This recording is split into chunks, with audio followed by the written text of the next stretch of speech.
하나님 말씀은 예레미야 애가 1장 12절부터 22절 말씀까지입니다. 제가 봉독합니다. 무릇 지나가는 자여, 너희에게는 관계가 없는가? 내게 임한 근심 같은 근심이 있는가 볼지어다. 여호와께서 진노하신 날에 나를 괴롭게 하신 것이로다. 위에서부터 나의 골수에 불을 보내어 이기게 하시고 내 발 앞에 그물을 베푸사 나로 물러가게 하셨으며 종일토록 고적하여 곤비케 하셨도다.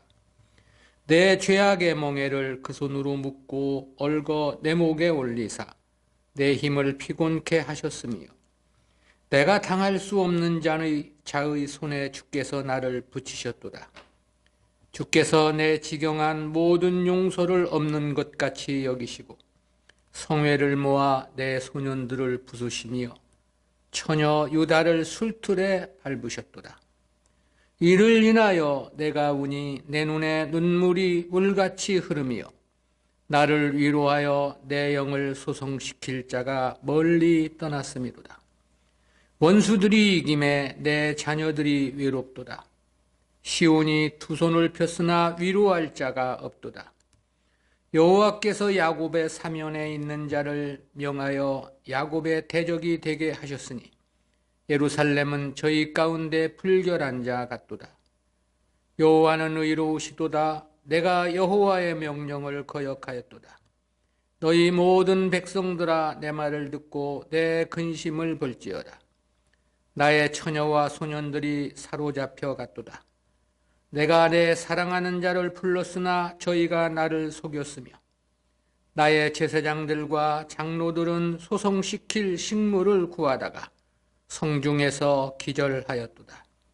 여호와여, 돌아보옵소서. 내가 환난 중에서 마음이 괴롭고 마음이 번뇌하오니 나의 패역이 심히 크니이다. 밖으로는 칼의 살육이 있고 집에는 사망 같은 것이 있나이다. 저희가 나의 탄식을 들었으나 나를 위로하는 자가 없고 나의 모든 원수가 나의 재앙을 들었으나 주께서 이렇게 행하심을 기뻐하나이다. 주께서 반포하신 나를 이르게 하시리니 저희가 나와 같이 되겠나이다. 저희 모든 악을 주 앞에 나타내시고 나의 모든 죄악을 인하여 내게 행하신 것 같이 저희에게 행하옵소서. 나의 탄식이 많고 나의 마음이 곤비하니이다. 아멘. 예레미야 애가 제4강, 오늘은 패망의 고통에 대한 이중 비탄이라는 제목으로 말씀을 듣겠습니다.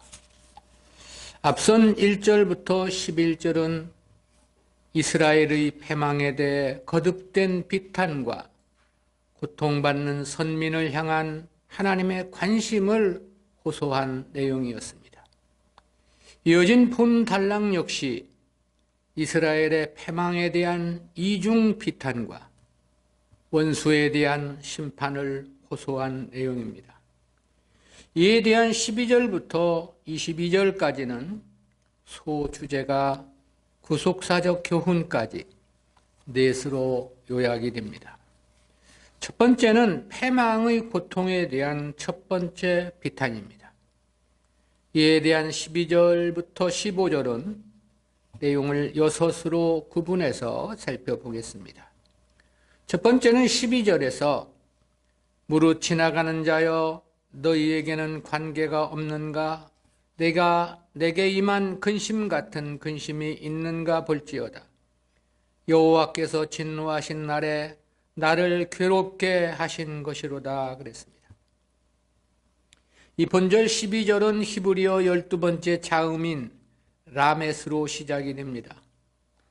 내용은 예루살렘이 당한 환난과 고통이 그곳을 지나는 제3자에게는 강 건너 불구경과 같음을 토로한 독백입니다.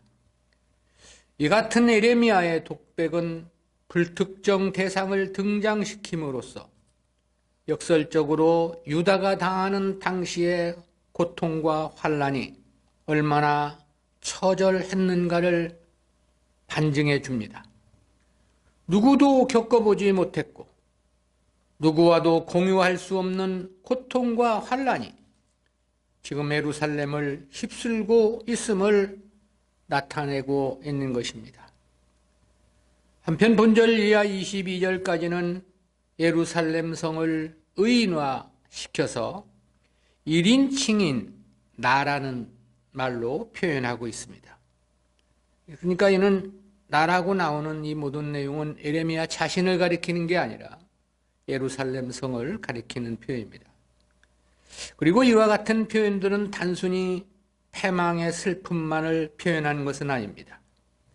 예레미야 선지자는 하나님과 이스라엘 백성의 관계를 보다 분명하고 정확하게 구속사적 관점에서 해석하며 이해를 시도하고 있는 것입니다. 두 번째는 13절 상반절에서 위에서부터 나의 골수에 불을 보내어 이기게 하시고 그랬습니다.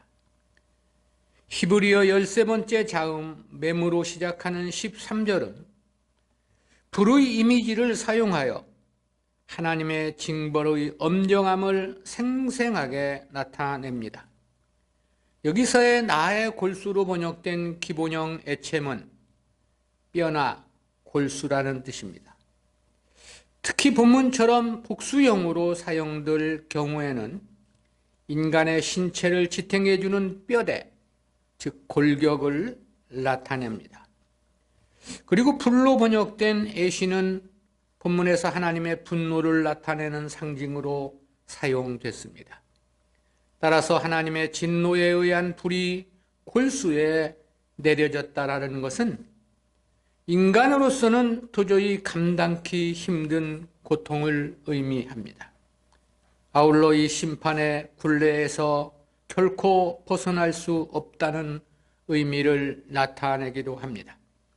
즉 유다가 도저히 견딜 수 없고 저항할 수 없는 하나님의 심판을 맞게 되었음을 이렇게 탄식하고 있는 거죠. 세 번째는 13절 하반절에서 내 발 앞에 그물을 베푸사 나로 물러가게 하셨으며 종일토록 고적하여 곤비케 하셨도다 그랬습니다. 앞선 첫 번째 행에서는 불의 이미지를 사용해서 하나님의 엄정한 심판과 고통을 묘사했습니다. 이어진 두 번째 행인 본문은 그물의 이미지를 사용해서 하나님의 심판에서 절대 벗어날 수 없음을 묘사한 것입니다. 한편 곤비케로 번역된 기본형 쏴맴은 기본적으로 황폐하게 하다라는 뜻입니다.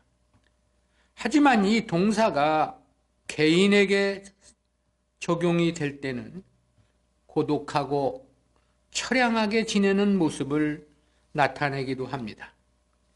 그렇다는 점을 감안하면 본문의 이 쏴맴이라는 단어는 유다와 예루살렘의 황폐함을 나타내는 동시에 쓸쓸하고 처량한 처지를 탄식함이라고 말할 수 있겠습니다. 네 번째는 14절에서 내 죄악의 멍에를 그 손으로 묶고 얽어 내 목에 올리사 내 힘을 피곤케 하셨으며 내가 당할 수 없는 자의 손에 주께서 나를 붙이셨도다 그랬습니다. 14절은 히브리어 14번째 자음인 눈으로 시작이 됩니다. 내용은 멍에의 비유를 들어 패망의 고통을 탄식했습니다. 이 멍에는 죄악으로 말미암는 하나님의 심판을 상징한 것입니다. 그리고 그 멍에를 손으로 묶고 얽어 내 목에 올렸다는 것은 심히 무겁고 감당할 수 없는 압박감을 상징합니다. 즉 본문은 예루살렘이 범한 죄악의 결과 유다에 내려진 심판의 고통이 견딜 수 없는 무게감으로 다가옴을 탄식한 것입니다. 다섯 번째는 15절 상반절에서 주께서 내 지경한 모든 용사를 없는 것 같이 여기시고 그랬습니다. 본절은 히브리어 15번째 자음인 사멕으로 시작합니다. 내용은 하나님께서 유다의 모든 용사들을 없는 것 같이 여기심을 토로한 탄식인데요.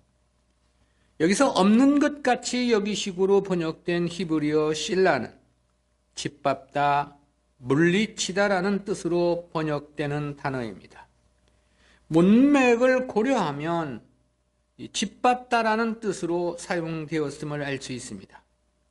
이 말의 의미는 유다의 용사들이 조금도 대항하지 못하도록 하나님의 강한 힘으로 심판을 결행하셨다는 그런 의미입니다. 그만큼 심판이 강력했다는 그런 뜻인 거죠. 여섯 번째는 15절 하반절에서 성회를 모아 내 소년들을 부수시며 처녀 유다를 술틀에 밟으셨도다 그랬습니다. 여기서 성회로 번역된 히브리어 모에드는 정한 시기, 절기, 성회나 회중 등으로 번역되는 단어입니다.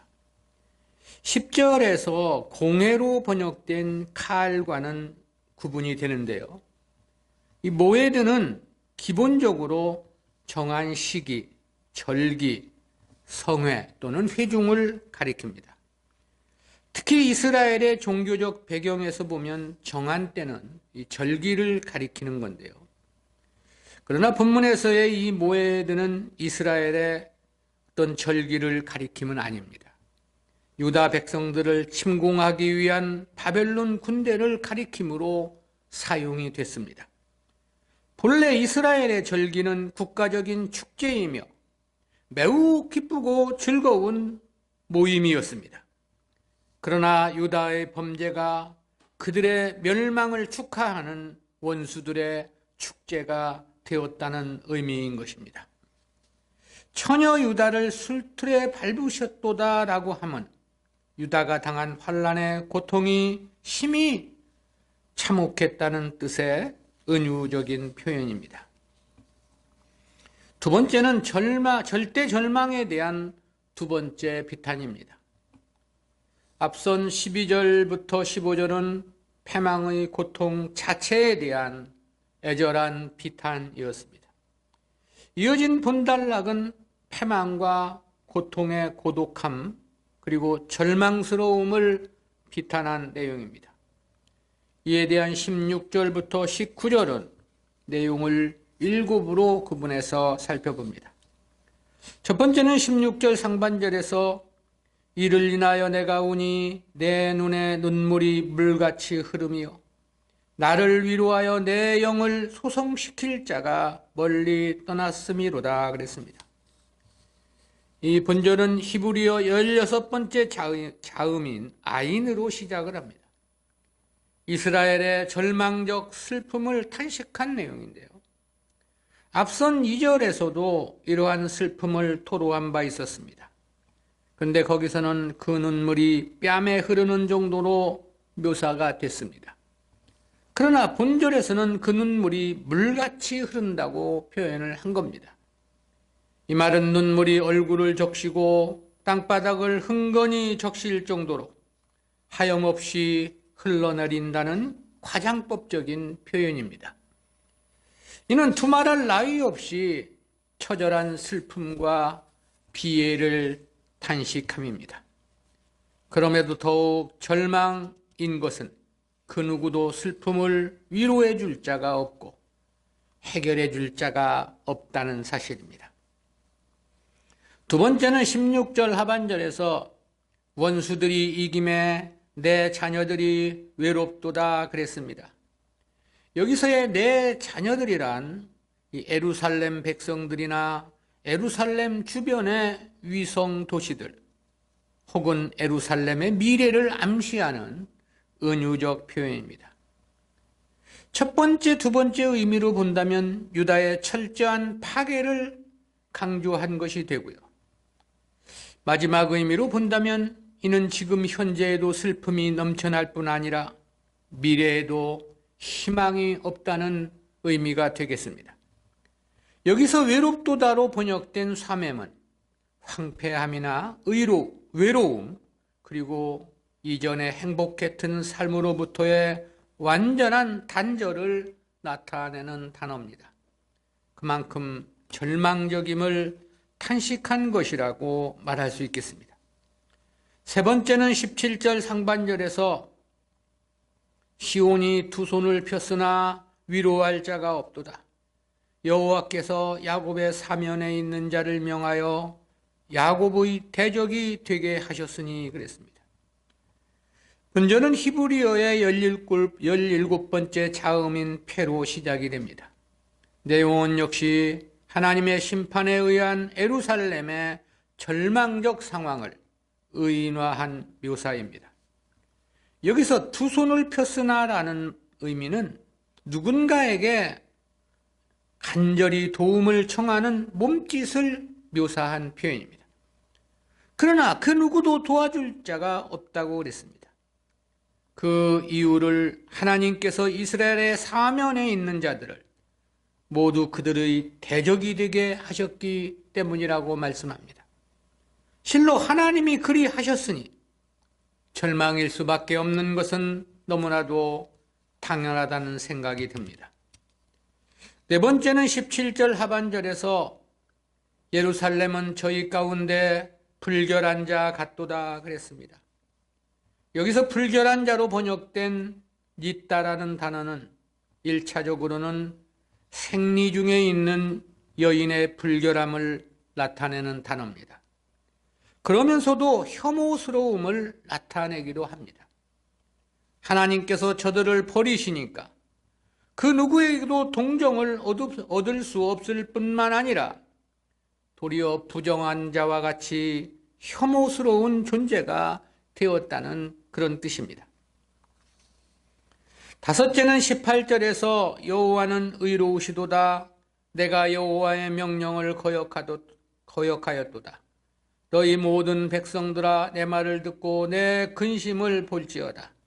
나의 처녀와 소년들이 사로잡혀 갔도다 그랬습니다.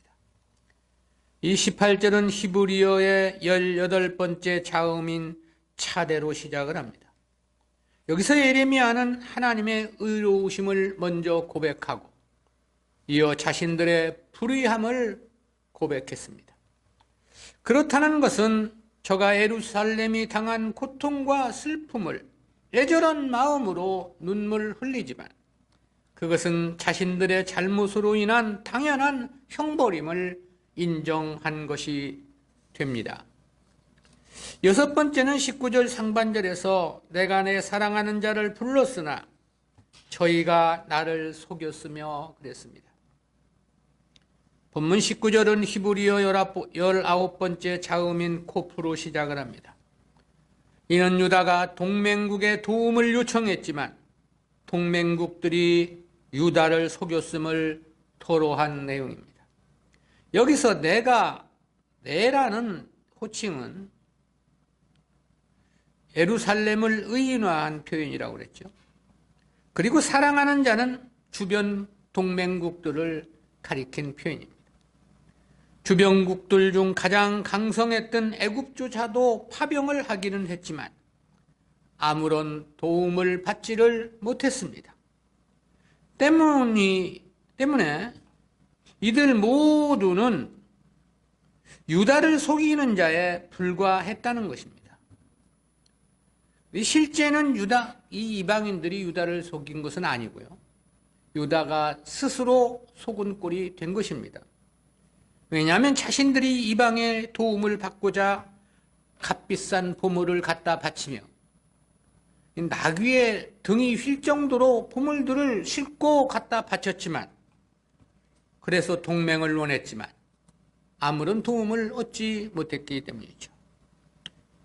일곱 번째는 19절 하반절에서 나의 제사장들과 장로들은 소송시킬 식물을 구하다가 성중에서 기절하였도다 그랬습니다.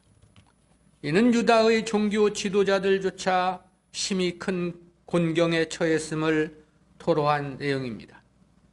여기서 기절하였도다로 번역된 히브리어 까와은은 죽다, 기운이 다하다, 기운이 끊어지다라는 뜻을 나타내는 단어입니다. 본문에서는 기운이 지나여 죽게 되었다는 의미로 사용이 됐는데요. 그렇다는 것은 당시 성 안에 얼마나 기근이 심각했는가를 보여줍니다.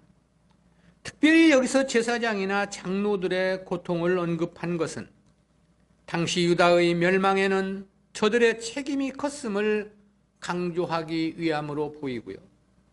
또한 국가의 지도자들조차 식물이 없었으니 일반 백성들은 얼마나 더 큰 고통이었는가를 나타내 주기도 합니다. 세 번째는 선지자의 호소 및 간구입니다. 앞선 내용은 하나님의 심판에 의한 절대 절망의 비탄이었습니다. 그에 이어진 본단락은 하나님의 관심을 호소하며 아울러 원수에 대한 심판을 간구한 예레미야의 탄원입니다. 이에 대한 20절부터 22절까지는 내용을 다섯으로 구분해서 살펴봅니다. 첫 번째는 20절 상반절에서 여호와여 돌아보옵소서, 내가 환난 중에서 마음이 괴롭고 마음이 번뇌하오니 나의 패역이 심히 크미이니이다 그랬습니다. 여기서의 내가는 예레미야 자신을 가리킴입니다. 그리고 괴롭고로 번역된 매란 단어는 문자적으로 나의 애간장이 녹아졌다라는 뜻입니다. 번뇌하오니로 번역된 파크는 뒤틀리다, 전복시키다, 요동치다라는 등의 뜻을 나타내는 단어입니다. 그만큼 예레미야의 마음이 요동치고 괴로웠음을 고백한 내용인데요. 그리고 그 이유를 나의 패역이 심히 큰 힘이다 그랬습니다. 이는 유다의 죄악을 자신의 죄로 간주한 예레미야의 고백입니다. 둘째는 20절 하반절에서 밖으로는 칼의 살육이 있고 집에는 사망 같은 것이 있나이다 그랬습니다. 이는 당시 예루살렘이 당한 환난이 전방위적이었음을 토로한 내용입니다. 여기서 밖에서는 칼의 살육이 있고라는 것은 대적들의 칼날에 유다 백성들이 당하는 무참한 죽음을 가리킨 표현입니다. 그리고 집에는 사망 같은 것이 있다고 했는데요. 이는 성 안에는 극심한 기근으로 인한 처절한 굶주림의 고통을 묘사한 것입니다. 실로 안팎으로 죽음의 고통뿐임을 나타낸 비통함의 탄식이죠. 세 번째는 21절에서 저희가 나의 탄식을 들었으나 나를 위로하는 자가 없고 나의 모든 원수가 나의 재앙을 들었으나 주께서 이렇게 행하심을 기뻐하나이다. 주께서 반포하신 날을 이르게 하시리니 저희가 나와 같이 되겠나이다 그랬습니다. 본절은 역시 히브리어의 21번째 자음인 쉰으로 시작이 됩니다. 의미는 예루살렘의 고통을 기뻐하는 모든 원수들에게 하나님의 공의로운 심판을 간구한 내용입니다. 여기서 주께서 반포하신 날이란 하나님께서 악인들에 대해 공의로 심판하실 날을 가리킴입니다. 사실 이방인들의 심판은 처음부터 확정되어 있는 것이죠. 바로 그 정해진 심판의 날에 유다 백성들이 당한 환난과 고통을 저들에게도 그대로 갚아주실 것을 청원한 것입니다. 네 번째는 22절 상반절에서 저희 모든 악을 주 앞에 나타내시고 나의 모든 죄악을 인하여 내게 행하신 것 같이 저희에게 행하옵소서 그랬습니다. 22절은 히브리어 22번째 이 마지막 자음이 되는 타우로 시작을 합니다. 내용은 21절과 마찬가지로 원수들에게 그들의 죄악에 합당한 심판을 기도한 내용입니다. 다섯 번째는 22절 하반절에서 나의 탄식이 많고 나의 마음이 곤비하니이다 그랬습니다. 본문은 이유 접속사 키로 시작되는 문장입니다. 따라서 본문은 악한 자들에게 심판을 탄원한 이유를 밝힌 부분이 되는데요. 그 이유를 나의 탄식이 많고 나의 마음이 곤비하니이다 그랬습니다. 이 중 곤비하니이다로 번역된 히브리어 따우아이는 피곤하다, 곤비하다, 병들다라는 뜻을 지닌 동사로서 구약 성경에서는 단 3회만 사용된 단어입니다. 이 동사는 마음을 뜻하는 명사 이 내부와 함께 사용이 되어서 심각한 고통에 따른 심적인 곤고함을 나타냅니다. 그리고 이러한 상태는 언제나 그 마음의 고통을 치료받기 원하는 심리적 갈등을 동반하게 되죠. 이처럼 예레미야는 위로받기를 갈망하는 단어를 본장의 결론짓는 여기서 사용한 것입니다. 그리고 예레미야가 그렇게 간절히 갈망하는 것은 크게 두 가지로 요약해 볼 수 있겠습니다. 하나는 원수들에 대한 심판을 갈망하는 마음이고요. 그리고 다른 하나는 유다에 대한 회복의 갈망입니다. 이처럼 양면적 갈망을 담은 탄식의 기도로 예레미야 선지자는 본장을 마무리한 것입니다. 우리는 이와 같은 말씀에서 두 가지 구속사적인 교훈을 생각해 봅니다. 첫 번째는 성도의 삶은 오늘보다 결과가 심히 중요하다는 교훈입니다. 예레미야 선지자는 당시 유다가 당한 환난의 고통이 얼마나 처절했는지 그에 대해 12절에서 그렇게 증언을 했지요. 우로 지나가는 자여 너희에게는 관계가 없는가? 내게 임한 근심 같은 근심이 있는가 볼지어다. 여호와께서 진노하신 날에 나를 괴롭게 하신 것이로다. 그 누구도 경험해 보지 못한 엄청난 고통과 환난을 당하고 있다는 그런 뜻입니다. 그럴 수밖에 없는 것은 이스라엘이 남북으로 갈라진 이후 유다에게 있어 이와 같은 멸망은 처음 있는 일이었기 때문입니다. 실로 이 당시 유다를 향한 하나님의 진노하심이 얼마나 컸는가를 말해주기에 충분합니다. 13절 상반절에서는 위에서부터 나의 골수에 불을 보내어 이기게 하시고 그랬죠. 13절 하반절에서는 내 발 앞에 그물을 베푸사 나로 물러가게 하셨으며 종일토록 고적하여 곤비케 하셨도다 그랬습니다. 역시 거부할 수도 피할 수도 없는 하나님의 맹렬한 심판을 불과 그물의 이미지로 표현한 겁니다. 같은 의미에서 15절 상반절에서는 주께서 내 지경한 모든 용사를 없는 것 같이 여기시고 그랬습니다. 15절 하반절에서는 성애를 모아 내 소년들을 부수시며 처녀 유다를 술틀에 밟으셨도다 그랬습니다. 당시 유다가 당한 심판이 마치 포도주 틀에 넣고 즙을 내기 위해 발로 짓밟는 것과 같음을 탄식한 겁니다.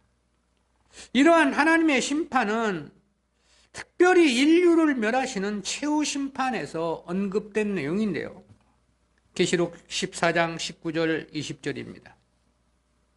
천사가 낫을 땅에 휘둘러 땅에 포도를 거두어 하나님의 진노의 큰 포도주 틀에 던지매 성 밖에서 그 틀이 밟히니 틀에서 피가 나서 말굴레까지 닿았고 1600 스타디온에 퍼졌더라.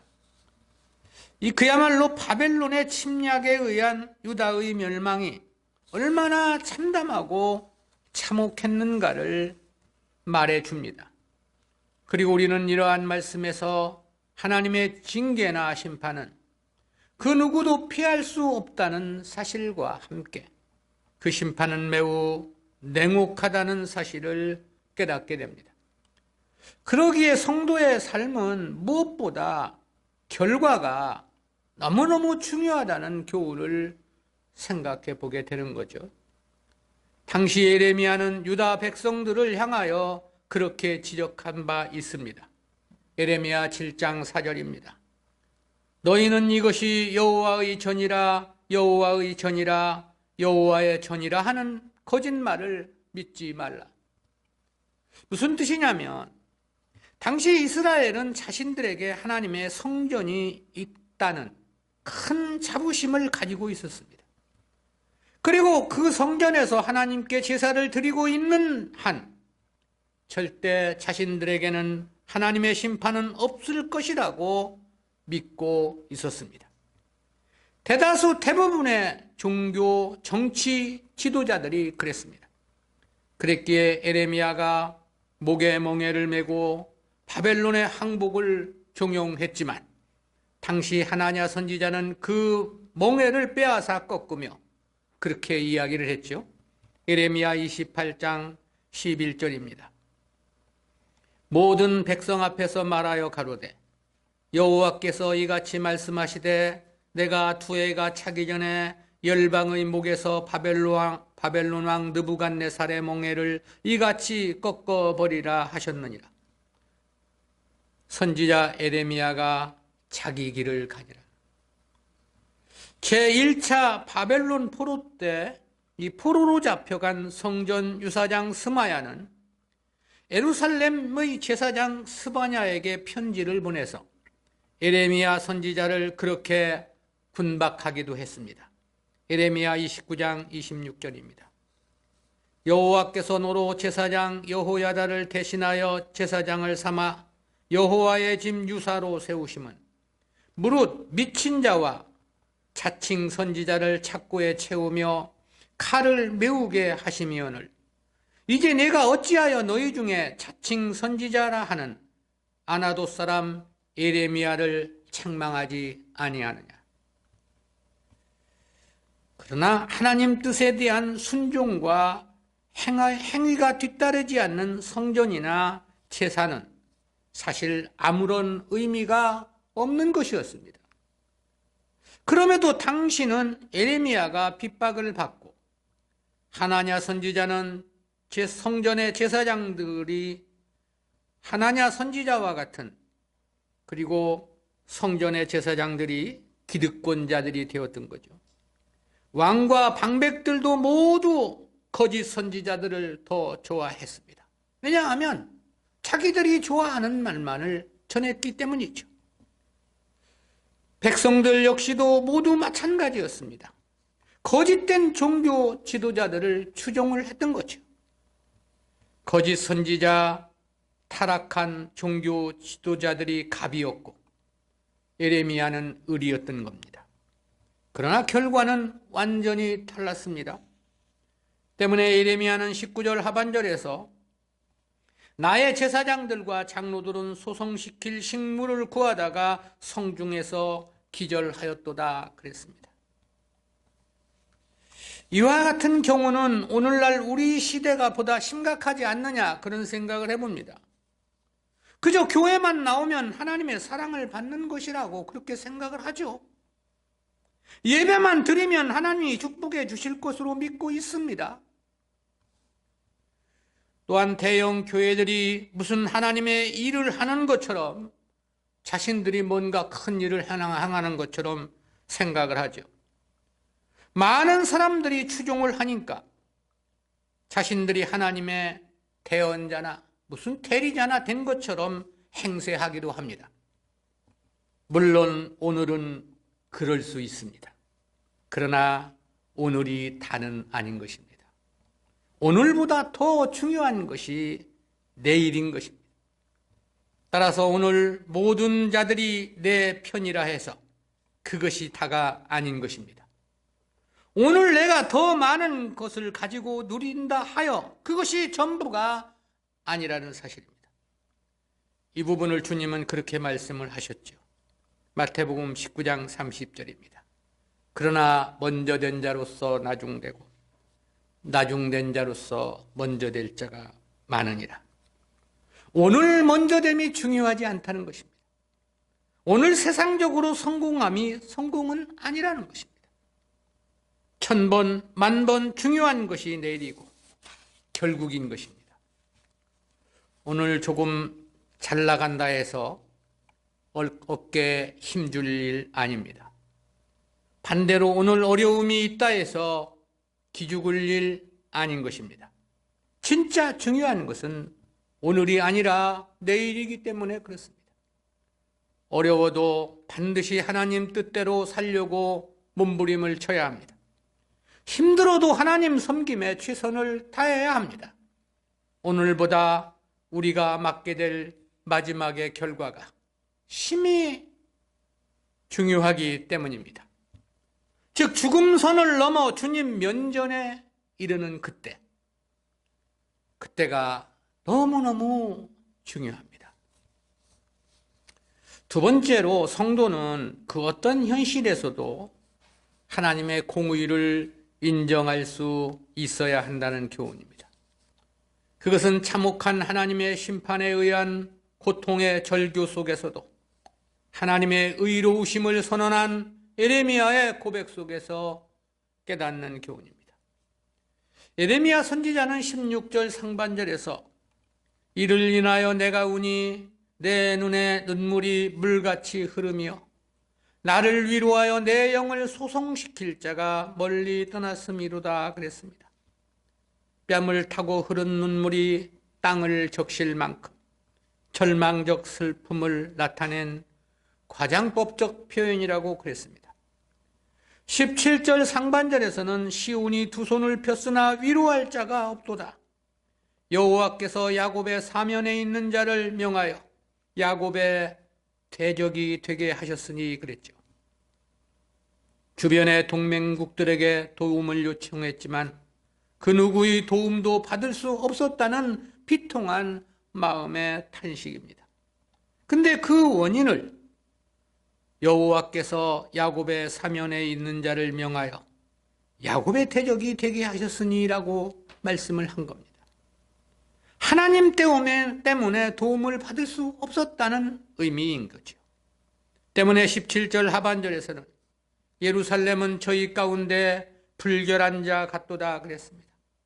오히려 이방인들에게도 불경하고 부정한 자처럼 취급을 받아 아무도 도와주는 자 없었다는 그런 뜻입니다. 그럼에도 예레미야는 18절 상반절에서 여호와는 의로우시도다라고 고백을 하죠. 그리고 이어 내가 여호와의 명령을 거역하였도다라고 말합니다. 그러한 처참하고 참혹한 하나님의 심판을 받으면서도 예레미야는 하나님을 의롭다고 인정을 한 것입니다.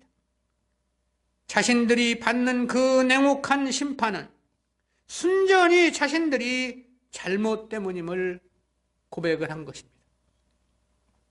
실제가 그랬습니다. 바벨론에 의해 멸망할 것이라는 예언은 이미 이사야 시대부터 예언된 내용입니다. 그랬기에 이사야 선지자도 유다를 향하여 수없이 하나님 앞에 회개를 촉구한 바 있습니다. 그 후 예레미야 선지자는 거의 50년 가까운 세월을 바벨론에 의한 하나님 심판을 예언했습니다. 그가 젊은 어린 시절 하나님 앞에 부름을 받고 가장 먼저 계시를 받은 내용이 바벨론에 의한 유다의 멸망이었습니다. 그에 대해 예레미야 1장 13절에서 그렇게 보도를 했지요. 여호와의 말씀이 다시 내게 임하니라. 이르시되 네가 무엇을 보느냐? 대답하되 끓는 가마를 보나이다.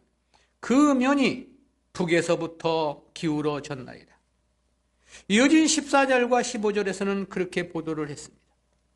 여호와께서 내게 이르시되 재앙이 북방에서 일어나 이 땅의 모든 거민에게 임하리라. 나 여호와가 말하노라. 내가 북방 모든 나라의 족속을 부를 것인즉 그들이 와서 예루살렘 성문 어귀에 각기 자리를 정하고 그 사면 성벽과 유다 모든 성읍을 치리라. 이와 같은 예언에도 유다 백성들은 회개하지 않았습니다.